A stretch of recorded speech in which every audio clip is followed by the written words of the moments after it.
Мы, Александр Тарайкоўскі. Александр выйшаў на мірныя пратэсты супраць фальсіфікацыі выбараў Беларусі. Яго забілі стрэлам у грудзі. Не забудзем, не прабачым, ніколі.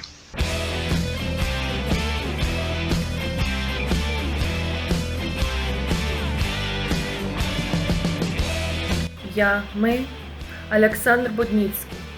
Александр знік пры невысветленых абставінах падчас пратэсту ў Менску.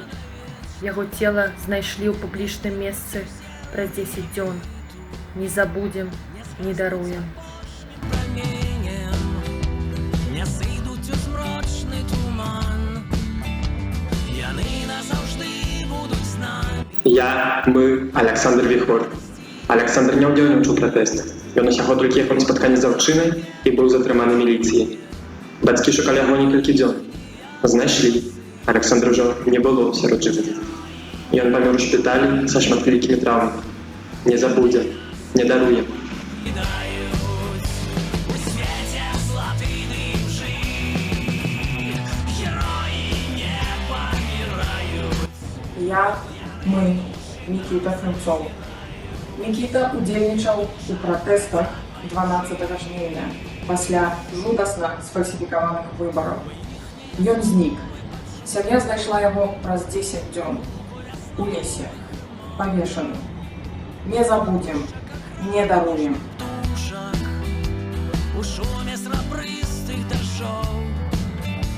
Мы іхнія твары убачым.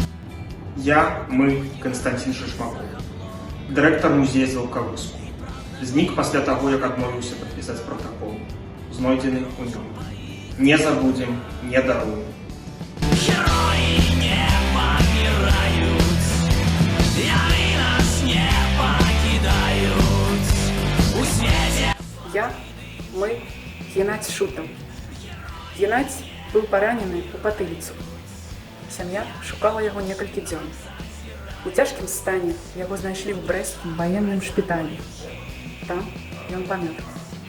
Геннадзь – трэцяя вядомая ахвяра рэжыму. Не забудзем, не даруем. Героі не паміраюць. Яны давяраюць і раяць. І нас... Мы, Роман Бондаренко. Рома выйшаў з дому, каб даведацца, чаму невядомыя ў масках зразаюць белыя і чырвоныя стужкі ў ягоным двары. Рому закатавалі да смерці лукашэнкаўскія карнікі. Не прабачым, не забудзем. Выходжу. Героі не паміраюць. Яны ў душы нам зазіраюць. І ў душах працягваюць жыць. Жыве Беларусь!